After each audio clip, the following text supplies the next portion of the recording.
Hello, everybody, and welcome back to the Off-Farm Income Podcast. Glad to have you with us here again today on our YouTube channel. This is episode number 740. Today, I get to profile a very interesting agricultural entrepreneur. I'm going to be speaking with Russ Elsberry.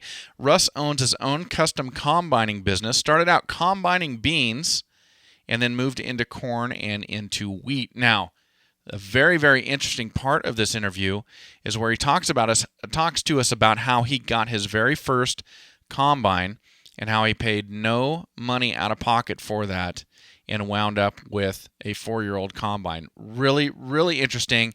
Sparked a lot of ideas in my head. I think it will for you. Let's get it started right now. Russ, welcome to the show. Thank you so much for coming on today. You bet. Thanks for calling, Matt. Hey, you bet. I just to let everybody know, you and I, we actually met at the grand opening of the CUNA D&B. Everybody who listens to the Off-Farm Income Podcast knew how exciting that was for me. Well, I'm doing good this morning. Well, good. Well, I'm glad to speak with you and glad to speak with you again. And when you and I spoke at D&B, I found out that you had your own custom combining business, and you had quite an interesting story about wanting to farm and how you finally got into farming on your own, and I thought it'd be great to profile here on the show. Okay. Yeah. I grew up on a dairy. Of course, dairies back in the 60s and 70s were average dairy, 60, 70 cows. But that's how I grew up, and so I've always been in the farming all my life. And then in 1978, I was 20 years old. In 1978, I started with Caldwell Fire Department, and then that led to a 26-and-a-half-year career with the fire service. But I was always involved in farming one way or another on our days off. And finally, when I retired in 2004, the wife and I bought us a farm out in Melba. So that's kind of what got me back into the farming. Mm-hmm. All right, Melba being south of Nampa, not too far from where I live in Cuna, Idaho. Correct. Yep. Yeah, we're not quite in Melba. We're still north of Melba, but we're just north of Nampa. Okay. South of Nampa. So, just kind of talking about your story, because you've got an interesting one. How did you wind up going? Farming you had the interest in, but you wound up as a full-time firefighter in the city of Caldwell. How did that happen? I really don't know. I think it just kind of, by the grace of God, kind of led me that way, and ended up being a career that I really fell in love with, and it's just really been a blessing. All right. And so you said you were still always around farming during that career. Did you farm on the side during the time that you were a firefighter, or did you hold off on doing that until you finally retired? No, I did. I worked for various farmers off and on my days off. I never really kind of got on my own. To get started farming on your own, like say, didn't have that coming from Dad. They sold out the dairy and sold everything out, so you got to start from scratch, and it just takes time. I farmed a little bit on the side, buy little equipments here and there, and just kind of build yourself up. And then when I retired in 2004, that's when we purchased the farm out here in Melba. Okay. And so are you strictly row crops? Do you raise livestock? Tell me about what you do there on the farm. We farm about 70 acres row crop, mixed between hay and pasture. We do raise cattle. I've got about 24 mother cows. Right now we're feeding over 50 head because I haven't sold my calves yet. Okay. So yeah, just kind of a mix. Okay.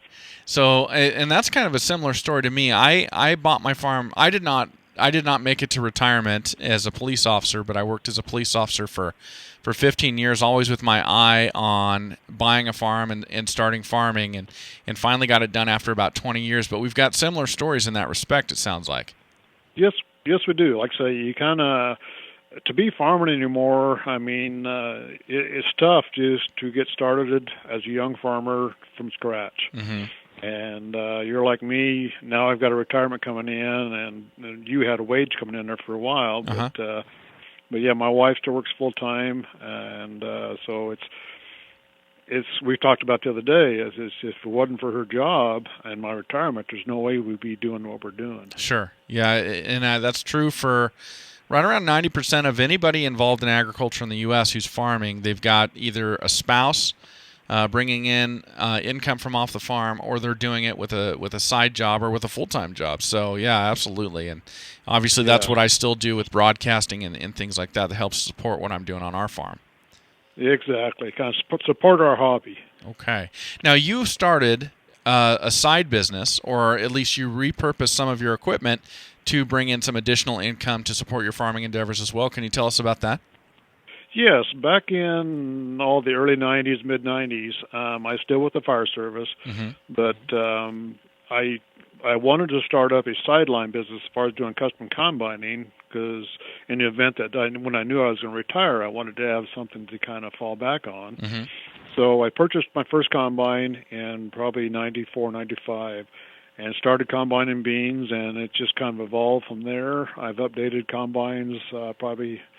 I'm on my third combine now. It's a larger combine, and so now that I'm retired, like say, what I would do when I was working, I would lump my vacation September, October for beans.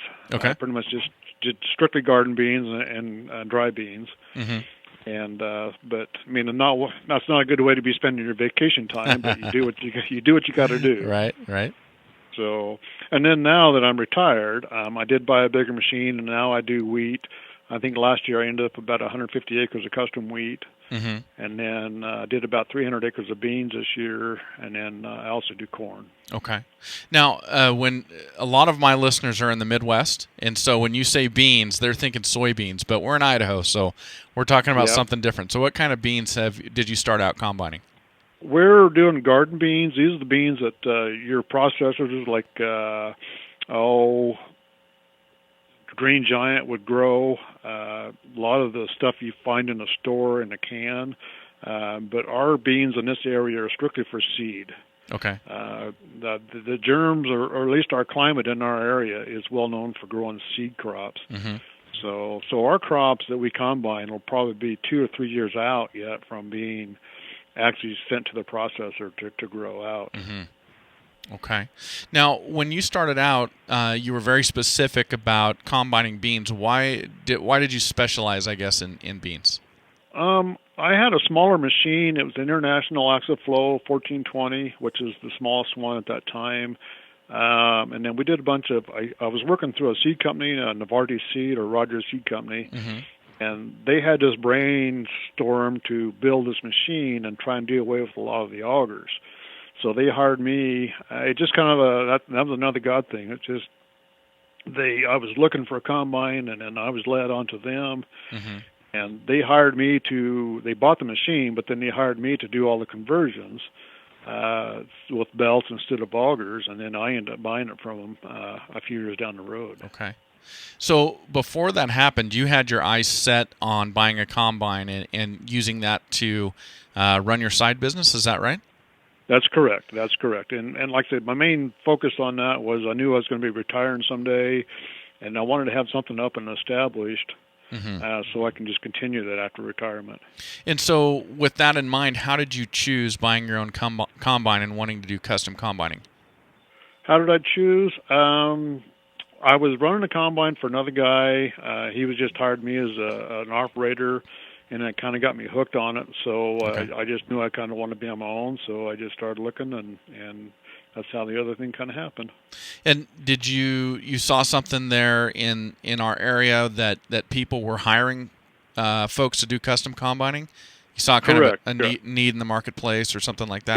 Yes. There was a need, like say, to do garden beans. I mean, only certain combines. John Deere's getting better now, but the conventional combines were too rough on the beans. And they determined years ago that the Axoflows are a little more gentler on the beans, and so after you combine the beans, germ is the big issue. If you're selling seed stock, you got to have a good germ. And the Axoflows were doing a really good job as far as the quality and germs at the end of the season. Okay. Well, so once you got started with Elsberry Custom Combining, and once you bought that machine, how did you get the word out that you were available to folks so that you could get work? The first few years, I worked through the seed company, which was Syngenta, I worked through them, and so I was pretty much their sole operator. I did those are a few years there. I did about 600 to 700 acres just for them. I ran 2 machines for a while, and then I got my name out there just by doing for them, and then everybody got to know you. So then when I branched out on my own, my name was already kind of out there. Okay. So you'd kind of developed that word of mouth by doing that contract for Syngenta for some time? That's correct. Yeah. Okay, very good. Now, when we spoke at D&B the other day, you had business cards on you. So obviously, you've done some things in terms of being able to hand out some marketing materials. Have you gone beyond word of mouth and business cards? Nope, that's pretty much it. I mean, there's times I'm really because beans seem like everybody wants you at one time. So I don't really actively advertise. All the field reps that work with various companies, they all know me, so they're the ones that pretty much make the contact, not the farmer itself.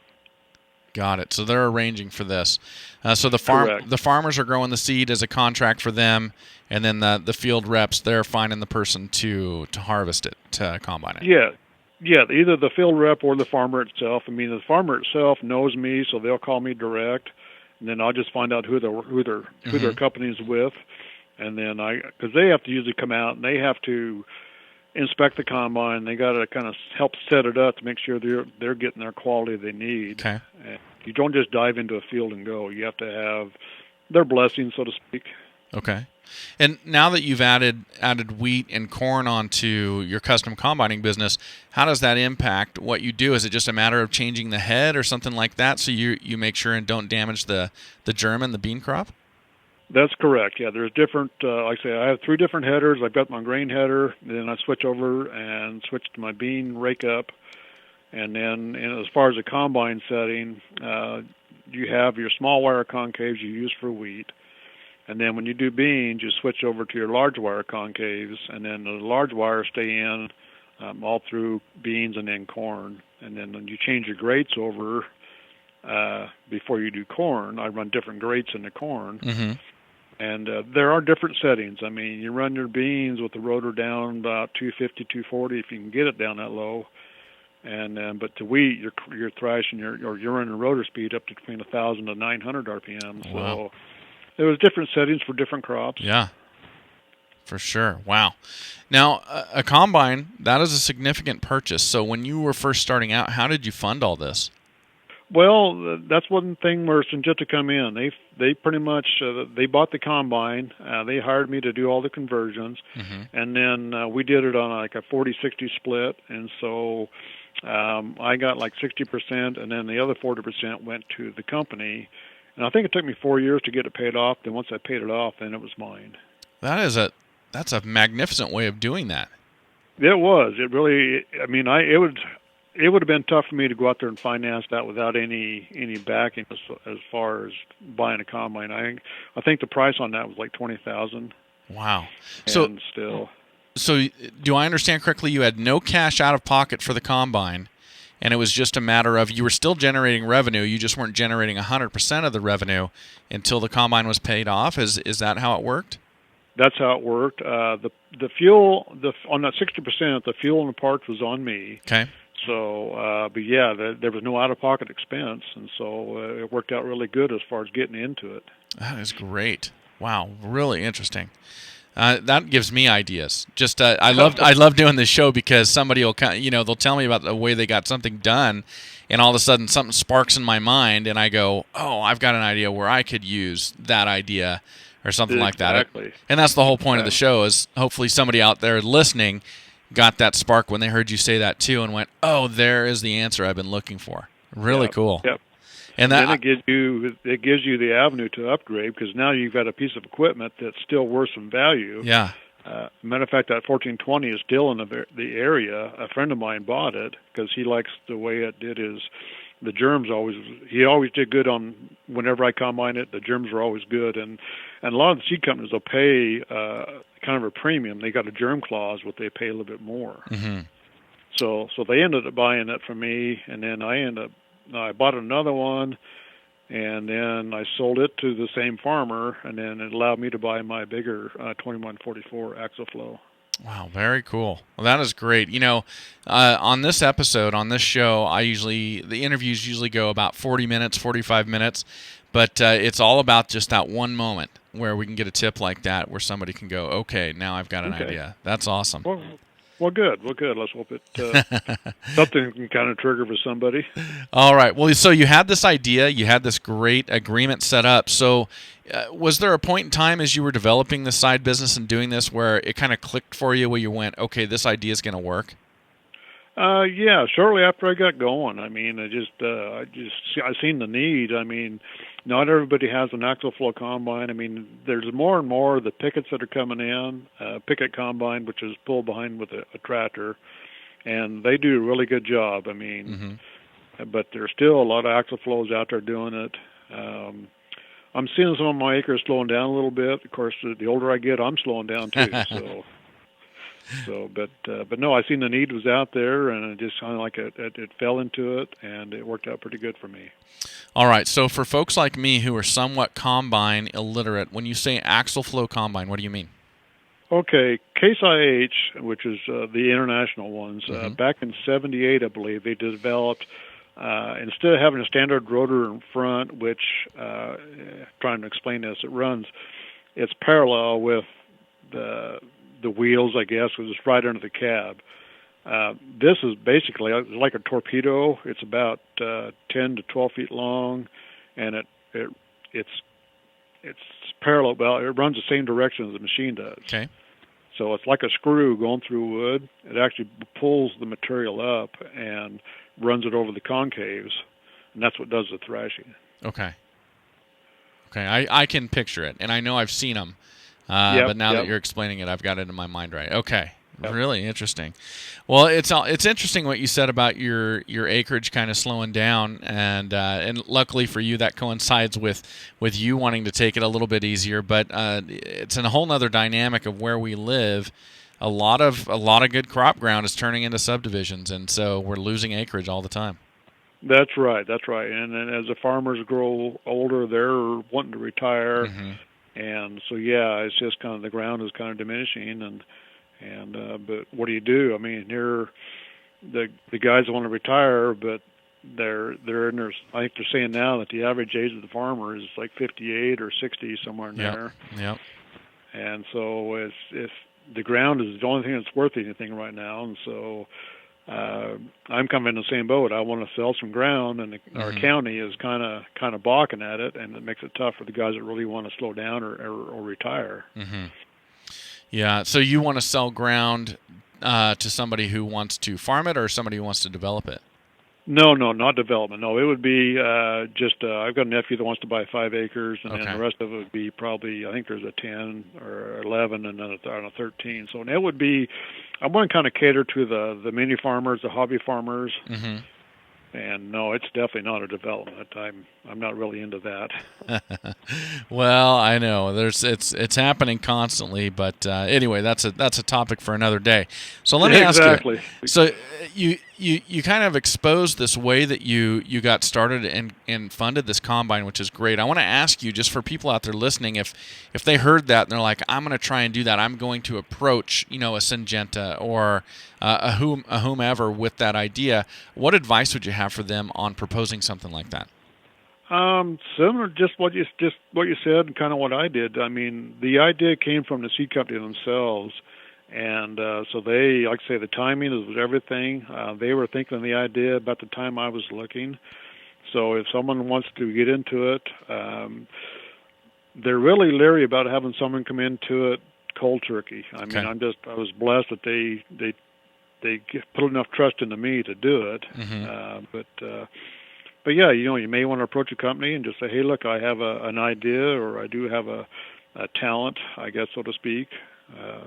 So it's anybody's guess. I mean, it's endless what you can come up with. Oh, very cool. Okay.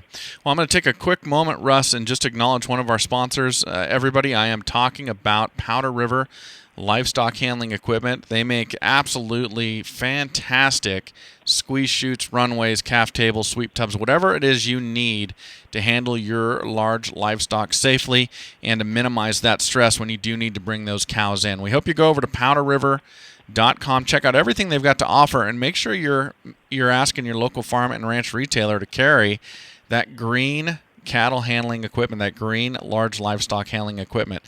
Developed out here in the West for some crazy cattle that come in off the range. They certainly can take care of your cows safely and with stress minimized as well. So everybody, PowderRiver.com, let them know that Matt Breckwald from the Off Farm Income Podcast sent you to them. All right, Russ. Well, thanks for letting me get away with that. I assume that you've got a squeeze chute and some panels on your place as well if you're running cows. Matter of fact, I have a Powder River squeeze chute. Yes, I do. I totally baited you into that. But, when it's out here in the West, it's 9 times out of 10 that comes back Powder River. Yeah, it does. Yeah, I have a tube. They call it a sweep or a tube, and it's from Big Valley. But it's just kind of how that when you start shopping around. But yeah, my first purchase was a Powder River rapid exit or side opener. So, but yeah, you got to have a decent squeeze chute if you're going to work cattle. Yeah, absolutely. All right. Well, I appreciate the advice that you've got for our listeners. Now, I wanted to ask you just about the business setup of what you did. So, when you first started out doing this, did you write a business plan or anything like that, or did you just kind of have it all mapped out in your head? Kind of had it mapped out in my head. The wife and I did form a business. We formed an LLC. Mm-hmm. And that's more or less for insurance purposes because I'm on the road. I mean, you're driving a piece of farm equipment down the road, and as most farmers know, they're just a target. Yeah.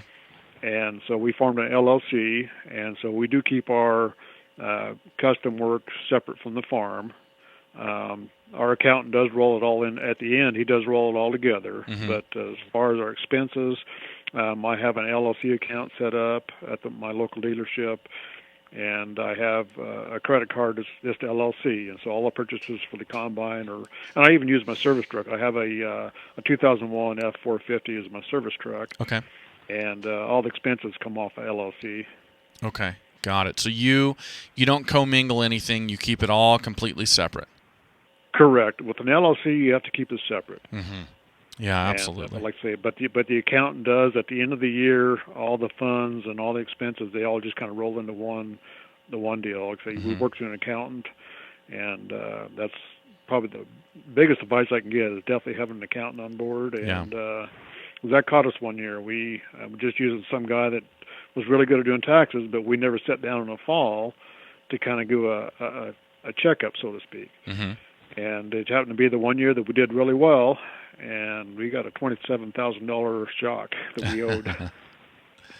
So every year since then, we got an accountant, and we meet. Matter of fact, we just met last week where we can kind of see, just kind of get you a picture as far as where you're sitting and what you need to do. Yeah.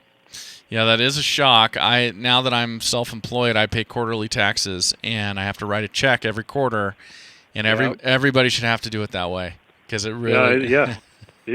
Well, that's funny with me. With being how I farm, but wife works full time, and with my retirement, I guess I don't fall into that. So we just take care of it at the end of the year. Right. That's right.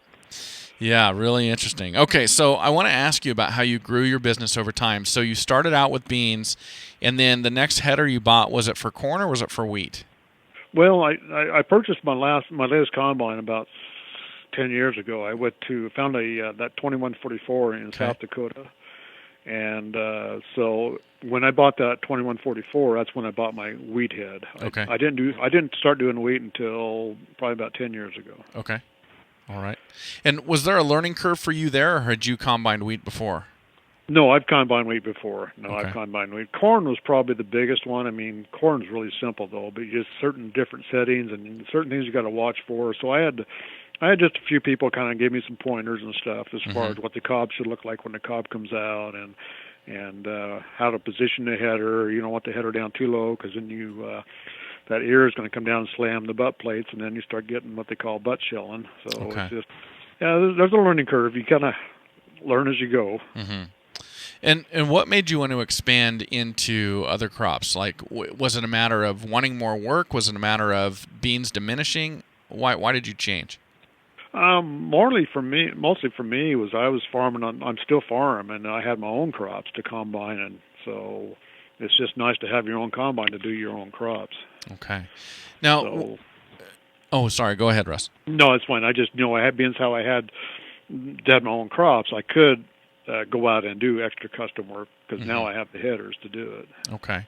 Now, when you talk about having your service truck, is that just for your own equipment, or are you doing some servicing for other people with their own equipment around the area? No, that's just for me. Just for me. I've got my auxiliary fuel tank. I haul fuel. The combine needs fuel every day, so you got to haul your fuel, and so then you got to have your tools, your compressor. It's just basically my mobile shop. Okay. Now, what's interesting about your business is, and I always ask everybody what's their busiest time of year, but with you, it's going to be fall. Yeah, starting last of July, 1st of August, wheat starts in. So you're sitting on a combine probably three or 4 weeks, but then you may have a week break to switch everything over and do what maintenance you can do, and then you're into beans, and then once beans are done, you got a little bit of a break because you try and let the corn dry down, get down below. My corn this year, luckily I got it down to about 15.9, and they'll take it without having to dry it. Oh, really? Okay. Good. Now we've got some guys that are taking winter wheat off here and going right back in with beans right in the middle of summer, don't we? Certain crops. Let's see. I'm trying to think. They do peas. They don't. They'll do peas. Okay. Wheat comes off too late, and then so you can't really do a double crop. But the guys around here will do peas, and so peas will come off kind of in June in that area. So then guys can work it up and plant field corn. Follow with corn because you can get a short season corn and still get it off before fall hits too hard. Okay, so they'll start with the peas, get that off, and then come in with that. Is it like a 90-day corn or is it shorter than that? 90-day corn, yeah, and sometimes they'll do silage corn. But yeah, 90-day corn will give you. Still put it in about October or November. Still get it down there as long as you can get it dry. Okay. Now, in terms of the business potential of going out and doing what you've done, obviously, the combine is only operating. It's a big investment, but it's only operating for that 2 or 3 month period when you have work. Other than that, it's sitting idle. Correct? Yeah, I keep it under my shed. I try and keep it shedded. So yeah, it pretty much sits idle after harvest. It sits all winter and then all spring, and then come June, I pull it out and start servicing it and start doing my repairs. Okay, and so I'm just trying to give everybody a frame of reference. People, when you're looking at purchasing a piece of equipment, sometimes people want to put that money into something that is making revenue year-round. Your equipment is not, but obviously the revenue during the season when it's operating is good enough that it justifies the purchase of that piece of equipment. That's correct. Just the way farming is. A lot of things sit idle for the winter because you can't do anything other than maybe a tractor pushing snow or whatever. But yeah, it's just one of those purchases. Hopefully you can make a good enough run at it that to pay your fuel bill and your parts bill and maybe a little extra at the end of the year. What do you find the cutoff is for a farmer? And what I'm getting at is, I guess maybe a number of acres of beans planted or something like that, where's the cutoff where they would go, it makes more sense for me to buy my own combine and buy my own headers than to, say, hire Elsberry Custom Combining? That's a pretty big purchase. I charge for wheat, to combine wheat, I charge $55 an acre. To combine beans, I charge $70 because you're just in the dirt so much, and so you got to kind of offset some of the repairs because it is going to be more repairs. Okay. And then corn, I charge $55. So they just have to kind of pencil it out. The combine I bought was a 95. That my 2144 was about a 95, 96 model, and we paid $60,000 for it without a header. And that was 10 years. That was 10 years ago. So, a lot of farmers they just can't pencil out to buy one. Yeah. So it's just one of those deals. You have to kind of pencil it out and see where you end up. If you had a couple hundred acres, it'd be worthwhile to check into it. Yeah, that's interesting because when they hire you, they're not just saving the money on the purchase price of the combine and the header, but they're saving having to do any maintenance, they're saving having to do any repairs, and they're saving all the time that either them or a hired person would be sitting in the cab of that combine. Exactly. I mean, most farmers are paying someone wages to run that combine, so you not only have the payments, but you have your wages that they're paying out. Right. Just for instance, this last fall, I was really having a pretty good year. My breakdowns are very minimal because I do a lot of pre-maintenance just to kind of keep it going. And I lost a gearbox on the unloading system. I lost a gearbox. The gearbox, the reman was $1,400. I had to replace an auger. All said and done, when I got done, it was about $5,500. Oh, wow. So my good year ended up kind of break even. Yeah, that's kind of how that goes sometimes, isn't it? Exactly. Yeah. So those are just the things you have to kind of figure is going to happen. I mean, parts are parts, and if you want them to keep them going, you got to put parts into them. Well, let me ask you about becoming an entrepreneur. So you worked in public service for all those years as a firefighter, and Correct. that's one of those jobs. And the same when I was on the police force, you don't have any competition. You've got a guaranteed check every week. You've got a pension on the other end. You've got health benefits. You've got all these things that are guaranteed and kind of baked into the cake for you. It's a lot different than starting your own business. So with that said, what got you going wanting to own and operate your own business with it being so different than what you'd done for the bulk of your career? I think due to the age that I was going to be when I retired, I knew I definitely wanted to kind of get into the farming again, and I needed something else to kind of sideline business, so to speak. And so, like I say, before I retired, I bought my first combine, and I was running that on my days off. And main thing, I knew I was going to be too young just to sit back, and I like to stay busy. So that's kind of what led me into what I did. What made you choose taking all the risk and going to work for yourself versus just working for, getting another job, even another job, but this time in farming? I probably would have been better off. But no, I think I've always enjoyed the hard work. I mean, I've always enjoyed being on my own, and it was always a dream and a passion. But it just took a long time to get to where I was at. I wished I had this place I have now 40 years ago, but it just wasn't in the cards. Yeah, absolutely. All right. Well, I always like to ask our guests about business advice they've received. So you're giving us great advice for all our listeners. Has there been somebody or some point in time where you've heard a piece of business advice that's really stuck with you over the years? Not really. I'd have to really stop and think about that one. But other than just what mom and dad, the mom and dad taught us hard work, and I grew up in a family of 7, and all the siblings, when the mom and dad are gone now, but all the siblings, we all know how to work. And Mom always said the story, she says, I don't care, she told Dad, she says, I don't care what you do, but teach these boys how to work. And we did. Well, that probably, there was probably some moments when you were growing up where you're like, man, this is hard work, but it pays off in the end. Well, growing up on the dairy, I didn't know any different. It's just what we did, and then just so many things I look back on that I missed. And at the time, I didn't know what vacation was until my first year at the fire station. I had no idea what vacations were. So yeah, it was a learning curve for me. Yeah, interesting.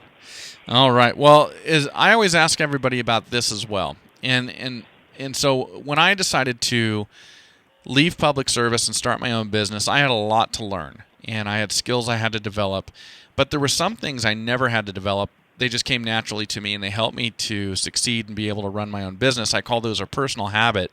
Do you have anything like that you just do naturally on your own that helps you to succeed in your business? Probably just the work ethic. As far as the farming end of it, I do have some good friends that are into farming big time, and I definitely lean on them quite a bit for different questions or ideas. But as far as just the work ethic, that's pretty much, that was just instilled in me as a young kid. Yeah, absolutely. Well, I like what you said about getting advice from other people as well. That's That's not something that everybody does naturally. A lot of people are hesitant to ask people and to really inquire about what they do and to learn from other folks. But if you've got that naturally built in, you can glean a lot of really valuable information that way. Oh yeah. We don't know everything. I mean, that's one thing they taught me in the fire service was to lean on your people who are the experts. And even though I was in a role of leadership, I mean, there was people that knew more stuff than I did, and just don't be afraid to ask. Yeah. Well, along the way, has there ever been a book or another resource, and this could be in your career as a firefighter, this could be after that, whenever, but has there ever been a book or another resource that's helped you to personally develop and kind of develop your skills or your mindset or anything like that? The one main book that we were supposed to read, well, they had us really study out a lot, was Bruce Bertassini was the fire chief for Phoenix for years and years. Uh-huh. There's a book that he published. It's called Customer Service. Oh, okay. And it taught you how, as a public service, we were taking care of customers, and so you really take pride in your work and just realize that you're supposed to be taking care of your customer. Yeah, it's an interesting concept when you're the only service provider, as a firefighter, as a police officer, whatever that may be, the concept of customer service, because there's really nowhere else for them to go. But it really is an important aspect of things because you're serving the public and you need the public to support you. It's a symbiotic relationship. That's right. You don't want to create or put a bad image out there, or you're, like I say, especially when the public pays your wages. So. Yeah, exactly. Well, Russ, this has been great. If there was somebody listening to this and they had a question for you that I did not think of to ask you and they wanted to contact you, would there be a way that they could go about doing that? Either email customwork@icloud.com, and they can just email me, and then I can get back with them. Okay. We will make sure and put that in there, customwork@icloud.com. Is that right? Correct. Okay, awesome. Russ, this has been great.